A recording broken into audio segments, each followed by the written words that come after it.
bem-vindos ao canal Pleiadianos e nosso encontro semanal, o programa Mitologar. Estamos falando sobre mitologia chinesa e hoje nós vamos falar sobre Long Wang, o rei dragão chinês, o deus dos quatro mares.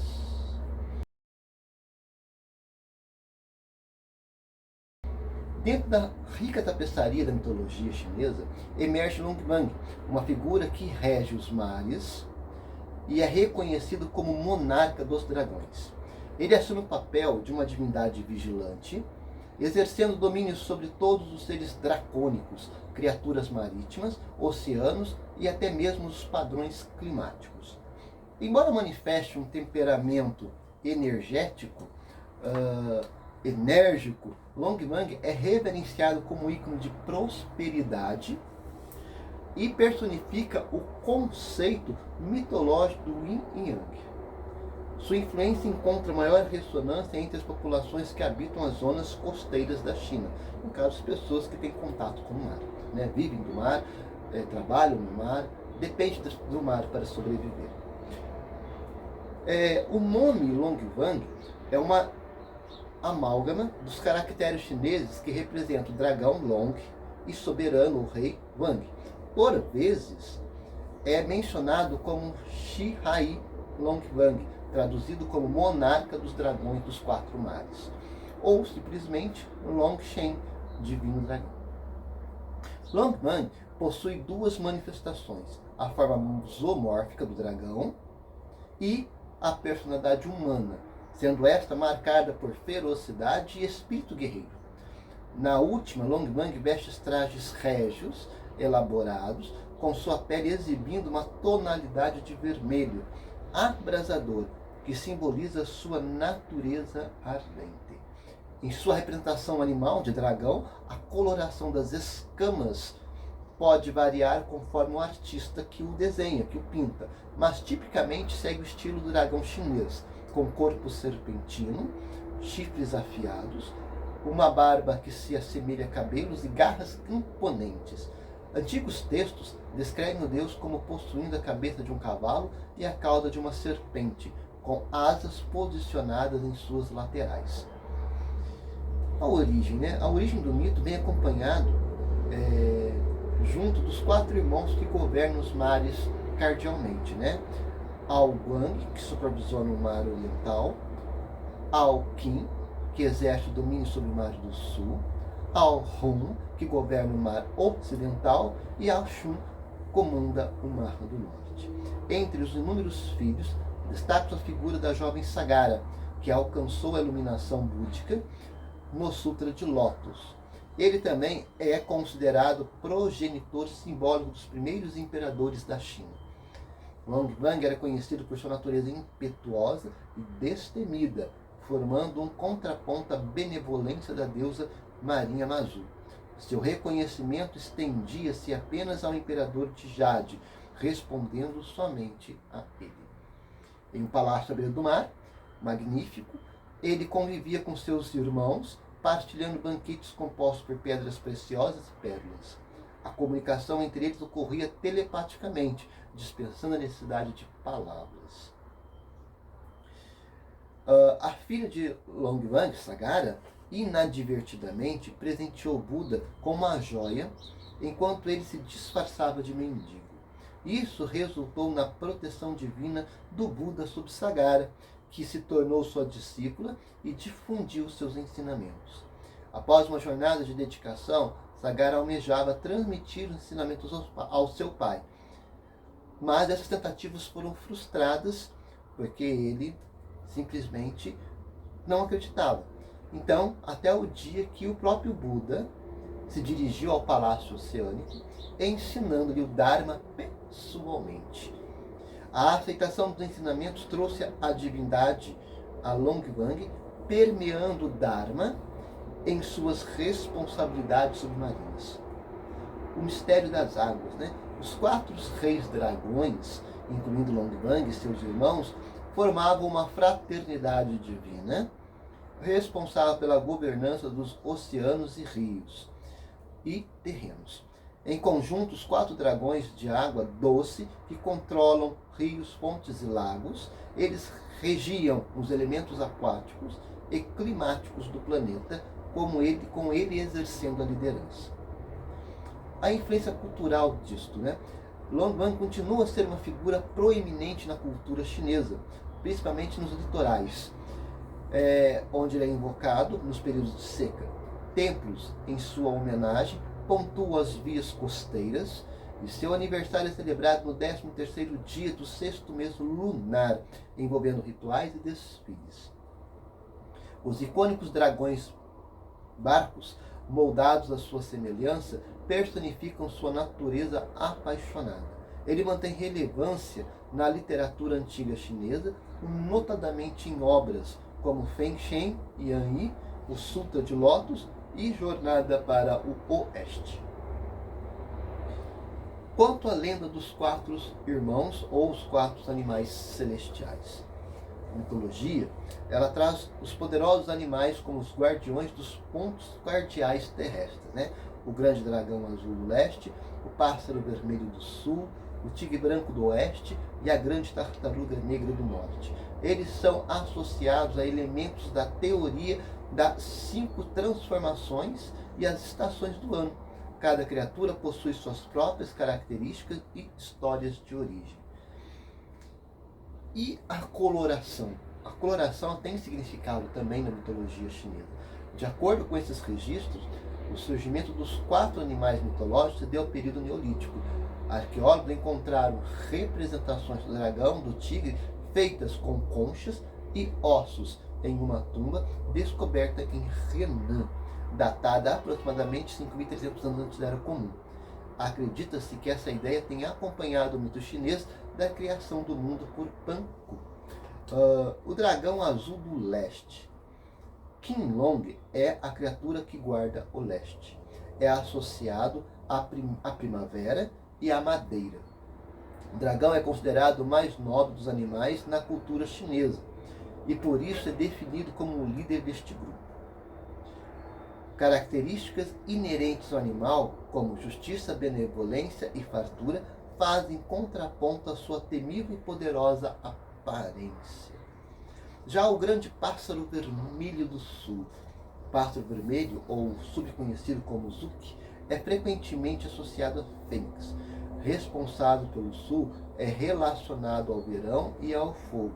Segundo a tradição, este pássaro e o dragão são vistos como um par, e imperadores costumavam ter dragões bordados em seus trajes, enquanto imperatrizes e concubinas portavam Zuki em suas estampas e adornos. É um símbolo de sorte. O tigre branco do oeste. Baihu é o deus do oeste e está ligado ao outono e ao metal. Por ser considerado um símbolo de força e coragem, é comumente associado às forças armadas. Adornos de jade, no formato de tigre, eram portados por comandantes do exército chinês na era das dinastias. O animal também costumava ser esculpido na porta das tumbas para proteger os mortos contra os maus espíritos. A grande tartaruga negra do norte. Xianwu é a criatura associada ao norte, ao inverno e à água. Acredita-se que a tartaruga proporcione longevidade e sabedoria. É geralmente retratada como uma serpente envolvendo seu corpo. De acordo com algumas lendas chinesas, a tartaruga possui poderes de adivinhação. Seu casco seria um portal para o oculto, onde ela poderia ver o futuro. Em posse das respostas, o animal poderia voltar para o mundo real e mostrar o que viu através desses sinais. Então nós vamos entendendo, gente, que as características, os dons, o que torna esses seres místicos são muitas coisas. Parte dela, qualidades que os humanos devem perseguir, e outras partes são os extracorpóreo, o extra-humano, o místico, o mítico, né? Ou extremamente, poderes, né? Os poderes ocultos, vamos assim dizer. Portanto, tudo isso governa a existência do pensamento sobre as coisas que nos rodeiam e que nos governam. Tanto que, psicologicamente, este poderoso dragão, que é governante dos mares, ocupa um lugar de destaque porque está associado aos grandes imperadores e deles associado o seu poder, sendo os dádivas das águas, da fertilidade, da sorte, que se associam aos seres mitológicos e aos imperadores. Né? Interessante. Características principais: domínio sobre as águas. Os reis dragão controlam as chuvas, as inundações, as secas, sendo vistos como os responsáveis pelas estações do ano e pela prosperidade das colheitas. Logo, está intimamente associado à plantação, à agricultura, porque nós sabemos que a agricultura depende de tempo, depende de água, depende de cheias, depende de sol, depende de iluminação, depende das estações do ano para que vários tipos de plantas, vários tipos de produtos cultiváveis sejam providos durante o ano. Habilidades sobrenaturais. Além de manipular a água, eles possuem a capacidade de transformar em outras formas, voar e controlar os elementos como fogo, vento e gelo. Obviamente, essas simbologias são carregadas daquilo que até então não consegui entender. Por que neva, por que gela, a ação do vento, a ação das grandes tempestades. Você acaba associando isso a poderes míticos, porque na falta de uma explicação científica como nós conhecemos hoje, é associado a um poder extra-humano, extracorpóreo, divino. Símbolo de poder imperial. O dragão, especialmente o dragão amarelo de 5 garras, era um símbolo de poder imperial na China. Os reis dragão, como os governantes supremos dos mares, eram associados a esta imagem de poder e autoridade. Óbvio, tudo que é dado a imperador seria associado a um ser divino. A divindade por si só é a encarnação da personificação do próprio imperador.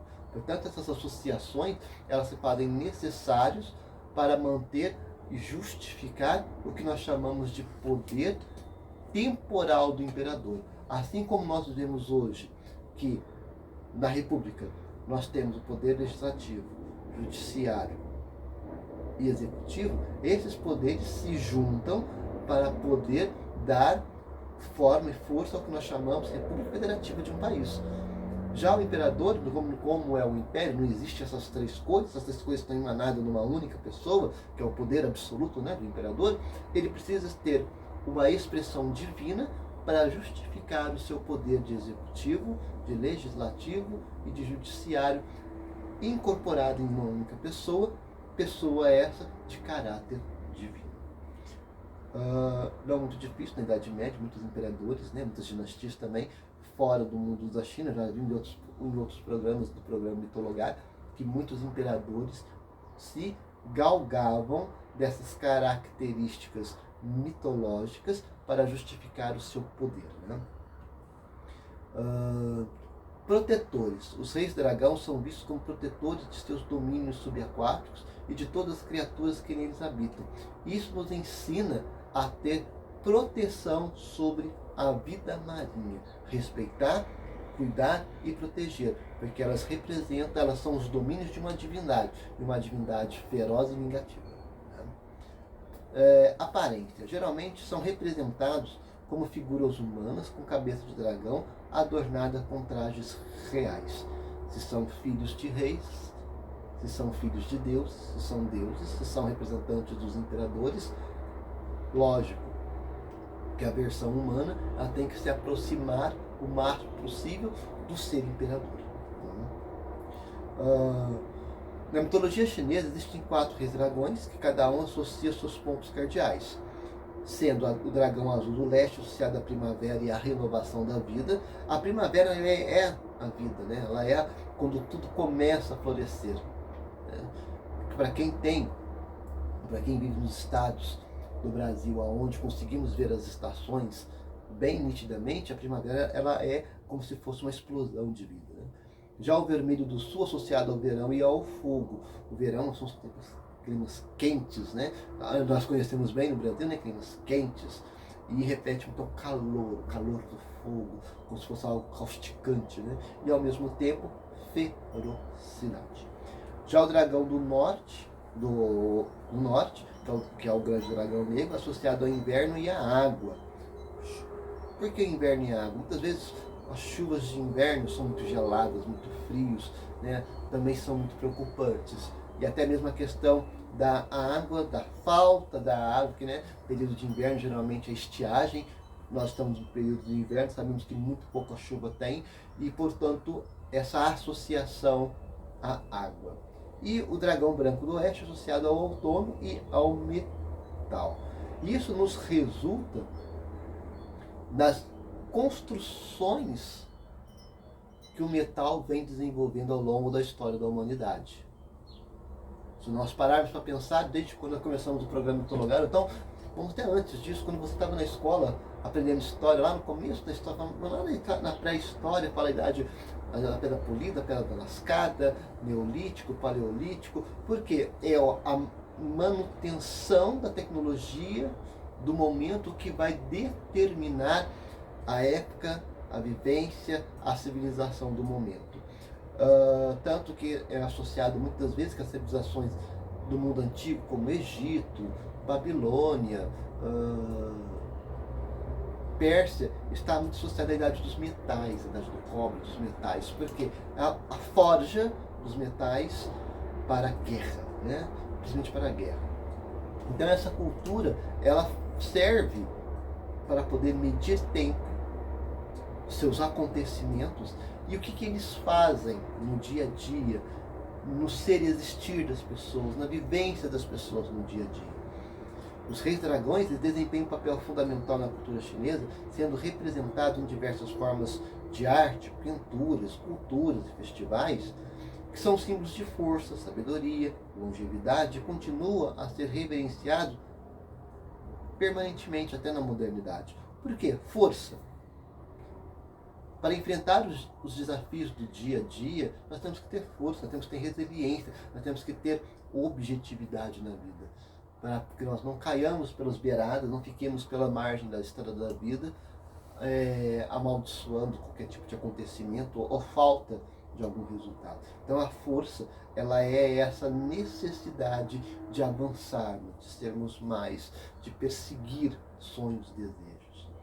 Já a sabedoria é conhecimento das coisas, gente, não dá. É o que nós estamos fazendo aqui, né?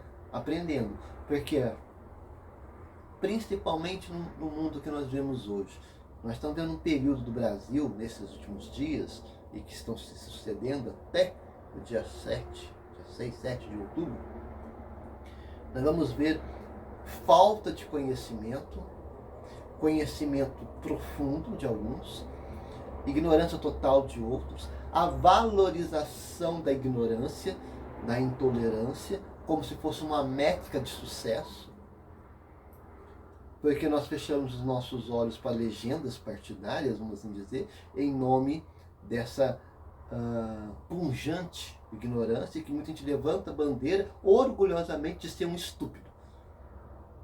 De novo, né? Novamente volta, né? Sabedoria. Por quê? Eu preciso ter a cabeça no lugar, eu preciso saber que eu moro numa cidade, essa cidade ela é governada por uma pessoa, ou por um grupo de pessoas, né? No caso que o prefeito não governa sozinho. Então eu tenho que entender bem o que essa pessoa em potencial tem a oferecer para a minha cidade, porque isso tem reflexo diretamente na minha vida. Se eu pego um maluco, um lunático, um estabanado, um retardado, ou qualquer coisa que se desassocie de uma pessoa que não tenha conhecimento de causa, eu corro o risco de trazer problemas diretamente para a minha vida. Por quê? Porque eu moro numa cidade, eu trabalho na cidade, meus filhos vivem, estudam na cidade, minha casa está na cidade. Portanto, os acontecimentos são da cidade. E quem governa a cidade? Quem administra a cidade? E aí entra o contraponto do senso. Eu tenho que esquecer muitas das vezes um pouco a legenda partidária e me apegar especificamente em plano de governo. quem tem mais pé no chão, quem tem mais sabedoria sobre os problemas que acontecem na cidade onde nós habitamos e quais são as propostas para resolver a médio, curto ou a longo prazo esses problemas. Problemas que esse não é de hoje, não é de ontem, são problemas que são carregados há décadas e que vez por outra precisa de uma resposta imediata. Sabedoria, não adianta. Aí, gente, eu sinto muito se você não gosta do partido A, do partido B, não gosta do fulano A, falando, isso pouco importa. O que importa é ser, dentro as opções de candidatos a executivo, a opções de candidato ao legislativo municipal, que é a Câmara, tenhamos pessoas que tenham conhecimento, que entendam o que está acontecendo e que saiba nitidamente como agir, como construir, como fazer uma cidade melhor. Da mesma forma que longevidade. A longevidade, ela não está somente associada à longevidade da vida, de eu conseguir viver com 100 anos, 200 anos, 300 anos. Não somente isso, mas a longevidade de tudo aquilo que nós colocamos nas mãos. Longevidade de sociedade, longevidade política, longevidade de bem-estar social, longevidade de felicidade, longevidade de saúde, longevidade de ideias, longevidade de... eu não vou dizer patrimônio, mas de legados. Todos nós vamos deixar legados. O filho e filha é um legado. Qual legado você vai deixar para a sociedade? Seu filho é uma boa pessoa, uma pessoa que está sendo bem instruída, vai ser uma boa pessoa na sociedade, uma pessoa benquista, ou ele vai ser uma pessoa intragável, intolerante, igual que nós encontramos e vemos por aí, né? As dúzias ultimamente, né? No orgulho de ser estúpido. Eu nunca imaginei, no acumulado de anos que eu tenho de vida, que algum dia ser estúpido, ser ignorante, se tornaria uma virtude. Que ser malandro, que ser aproveitador de idoso, aliciador de menores, corrupto declarado, fosse uma virtude. Aonde? Como que se vive uma sociedade longeva? Como que se constrói uma sociedade que vai ficar desse jeito? E aí volto novamente. Nossa vivência. Você é um ser pensante assim como eu. Você tem desejos assim como eu. Tem expectativas assim como eu. E aí? Qual é? Como é que fica isso? Como é que fica? Como que se desdobra isso? Como que se resolve isso? Como que se constrói essas coisas? Ou simplesmente entregamos ao sucesso do acaso, que isso não existe, aliás, né? Na esperança de que um retardado qualquer vai fazer algum milagre. Não, milagre não existe, esse tipo de coisa, nunca existiu. Já falei várias vezes, não existe salvador da pátria. O que existe são pessoas comprometidas com mudanças. E essas mudanças se dão de maneira racional. Eles têm que entrar, ele entra na sua realidade, da sua vida, dos seus desejos, das suas frustrações, dos seus anseios e transforma isso em política social.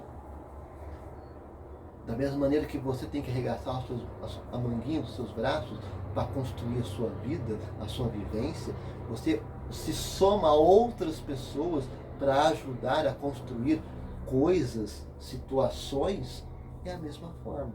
É a mesma forma. Por exemplo, eu vou usar o exemplo da Associação SOS Felinos. Ela existe por quê? São pessoas que se dão as mãos a outras pessoas por uma causa. E sobrevive. Está aí, agindo, acontecendo. Tem mês que vai bem, tem mês que não vai, tem mês que a gente aperta o cinto, tem mês que o caixa está mais folgado, tem mês que o caixa está no vermelho, mas são somatórios, nós somamos as pessoas, nós nos damos as mãos no coletivo em nome de uma causa. Hoje nós estamos vivendo uma causa nacional que é de mudanças administrativas. Se existe uma administração que está boa, merece se manter, beleza. Mas se uma administração pública que não está boa, não está servindo ao coletivo social, tem que ser renovado. E como que se renova? Buscando aquele que tem, ou aqueles, né? Cadê aquele, né? Porque existe um executivo. aquele que mais se aproxima das reais necessidades da nossa cidade, da nossa vida, do nosso ser estar com pessoas.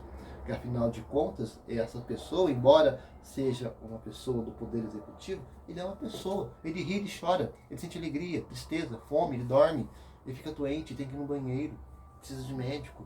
Então ele tem que estar muito conectado com o coletivo, que é o coletivo, que são as pessoas da cidade, para saber as suas reais necessidades e como resolvê-las. Não existe passe de mágica, não existe vara de condão. O que existe é comprometimento.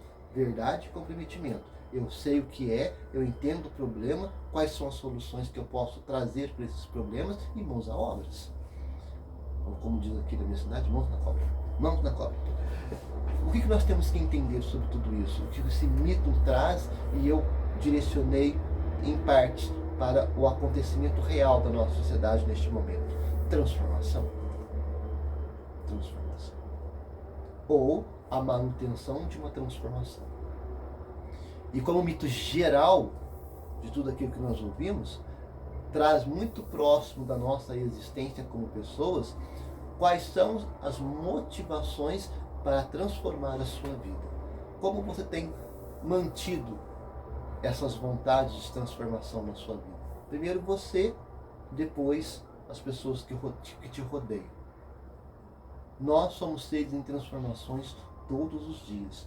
Nós temos que tomar muito cuidado com a mesmice. A pessoa que é a mesma ontem de ontem, semana passada, ela corre o grande risco de ser uma peça inútil. Um trambolho no meio de uma avenida. Já viu um trambolho no meio de uma avenida? Não sobe, não desce, mas só serve para atrapalhar? Uma pessoa que para é um trambolho. É um trampolho. Um trampolho que dá trabalho para as outras pessoas. Em última instância, nós não podemos ter esse trampolho. Nós temos que ter pessoas proativas. Proativas, primeiro para você próprio, para não ficar parado no tempo. Segundo, para as pessoas e, obviamente, para a sociedade. Eu acredito que uma das maiores mudanças que mais caracteriza a sociedade chinesa e coloca a China em destaque como ela está no mundo atual, como o segundo país mais proeminente do mundo, e está aí a pleno vapor para se tornar a maior potência do mundo, é justamente a sua não resignação ao status que estava. Podemos trabalhar, podemos fazer acontecer, fazer as mudanças, vamos dar as mãos e vamos mudar. Mudança essa que foi silenciosa. Eu imagino, as pessoas são mais velhas do que eu, imaginando, né? 1920, 1930, 1950, 60, 70, 80, ver um sistema de mundo e hoje ver esse sistema totalmente sendo invertido, mudado, e por um país que ninguém nunca imaginava, nunca deu credibilidade que poderia chegar aonde chegou e o que está fazendo. E os parceiros que eles estão se somando a eles para poder mudar a realidade de mundo.